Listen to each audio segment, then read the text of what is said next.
Your parents will be judged, and you will be judged. What should you be looking out for, brothers and sisters? I'm talking to the young people now.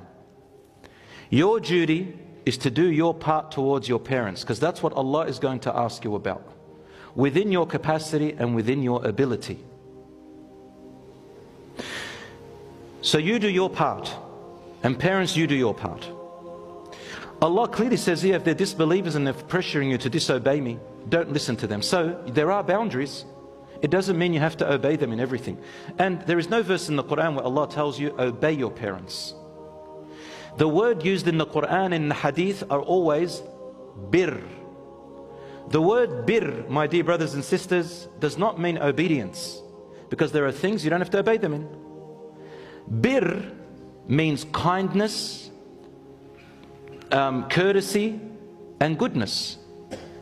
To give them more than their rights, from what you can, from your wealth, from your service, from your goodness, from your kindness and from your forgiveness. And to let go of their shortcomings and not point at it. Among the things of bir, goodness and kindness to the parents, is to not raise your voice above theirs, even if they raise their voice. Allah will judge them. And if they raise their voice, if there's a good reason, they have the right. You don't raise your voice above theirs, because you will ruin your own character, and when you have children, they'll do that to you, because that's your character now, you can't stop it. Number two, you do not hurt them with a word or an action. You may be firm with them, and in fact, being kind and dutiful to your parents means to also advise them about what is good, and to advise them about what is bad. So you have amr bil ma'ruf wa nahy al munkar, command them which is good and prohibit them from what is bad. So it doesn't mean that you just put your head down and whatever they say, right or wrong, you just go with it.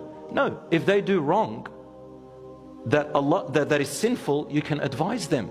In fact, it's your duty if you love them, because you also want to save your parents from the fire. What is my evidence? Prophet Ibrahim alayhi salam. There's a huge chapter about him in Surah Maryam. He's advising his father in a whole page. Don't listen to the shaitan, dad. Don't worship the idols, dad. I've come to you with information that you haven't got. That's not disrespectful. Follow me, dad. Wallahi, I can guide you. I have this. Let's say you're a doctor, you've got medical training, and you can advise your parents. Would you not advise them? What's good and bad for them? Does that mean you hate them? Does that mean you disrespect them? No. So examples like that. You must protect them and defend them. Anybody who talks about them, you defend them. And you never swear at anyone else's parents. Why? Even if they deserve it. Because then they will swear at your parents. Rasulullah said there will come a time when people will swear at their own dads. They said, how ya Rasulullah? He said they will swear at other people's dads, and then that will cause the other people to get angry and swear at their dads. It's as if you called upon that swearing for your dad. What have the parents got to do with it? And now people mention mums. This is haram. It's a major sin. You should not swear at people's parents. Another way of showing courtesy and dutifulness to your parents, brothers and sisters, is not to say even uff to them. Allah clearly says it in the Quran, فَلَا تَقُلْ لَهُمَا uff. Don't even go a lot of youngsters I hear saying, they say to their parents, far out. And they say more than that. I don't want to say it in the masjid. Far out is more than Allah says, don't even say uff to them. Ask them for forgiveness if you do. But man, they deserve it. But man, they're like this. Man, like that. Just calm down.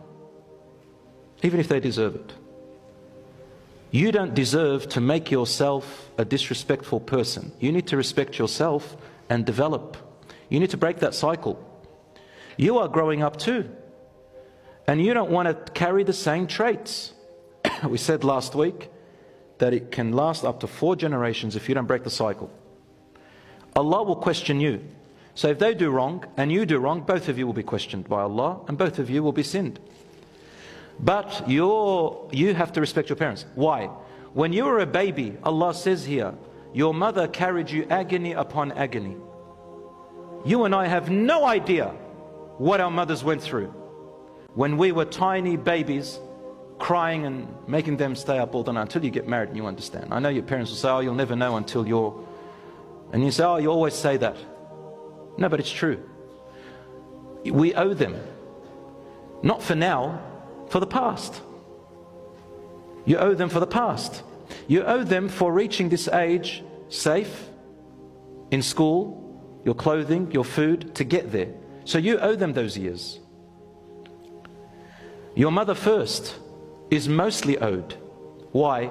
3 times more than the father, because, the ulama said, because she carried you for 9 months, the father didn't. That's the first right, you owe her back. The second one is her labor and giving you birth. The father didn't go through that. And the third one is breastfeeding you, as in the Quran says, 2 years is a good time. If you can't breastfeed for 2 years, that's fine. But 2 years is a full right of a child. Because of that, you were nourished, you owe her 3 times more. And the rest of the actions of your parents, they are equal. Of course, brothers and sisters, you can love one parent more than the other, but you've got to treat them equally. Your father works very hard. Your mother worked very hard to get you to where you are. You owe them for the past. So my brothers and sisters, Rasul sallallahu alayhi wa sallam, he said to Asma, the daughter of Abu Bakr radiallahu anhu, he said to her, Ya Rasulullah, my mother is a disbeliever. She's a non-Muslim and she hates Islam. And she wants to come to visit me and she's got a gift. Should I allow her and take the gift from her? Rasul sallallahu alaihi wasallam said, Na'am sili ummaki. Yes, connect your ties with your mother and accept the gift. The hadith is muttafaq alayh, it's in Bukhari and Muslim, agreed upon. It doesn't matter if they're Muslim or not. Some people, they say, subhanAllah, they say to me, I converted to Islam, my parents, they're disowning me, they do all these things, subhanAllah. They have a great test, these people, and Jannah is yours, inshallah. However, I say to them always, keep a line between you and your parents, keep going over. Maybe inshallah they'll change. And I've seen so much change happen. And they see that their children got better when they converted or reverted to Islam. And I've seen parents convert, or at least they love Islam, or at least they stopped. So my brothers and sisters, don't give up. And keep that tie with them as much as you can. And inshallah, things will work out if you rely on Allah.